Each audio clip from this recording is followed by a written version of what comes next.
દ્વારકાના ભાણવડ તાલુકાના બરડા ડુંગર વિસ્તારમાંથી બે માનવ કંકાલ મળી આવ્યા હતા। ગઈકાલે ભણવાડ પંથકના બરડા જંગલ વિસ્તારમાંથી બે માનવ ખોપરી તેમજ માનવ શરીરના હાડકાં મળ્યા હતા। ત્યારે એસઓજી, એલસીબી પોલીસ અને ફોરેસ્ટની ટીમોએ ડુંગરમાં ધામા નાખ્યા છે।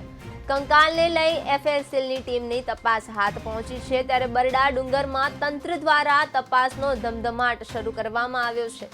દ્વારકા જિલ્લા ડીવાયએસપીની નજર હેઠળ એફએસએલ દ્વારા વધુ તપાસ હાથ ધરવામાં આવી છે।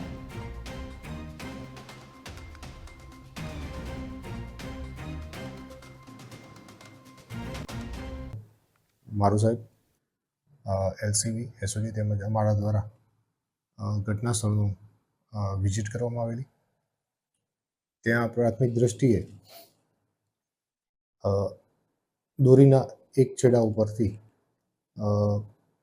અંબોડા એટલે કે વાળ મળી આવેલા, જેની સાથે એક તાવીજ માદળિયું જે કહેવાય એવું પણ લટકેલું હતું અને બીજા ગળા ફાંસામાં ચામડીની સાથે સોનાની કડીઓ હોય જે કાનમાં પહેરવાની એવું લટકેલું મળેલું હતું અને નીચેના વિસ્તારમાં બે માનવ ખોપડીઓ અમને મળેલી।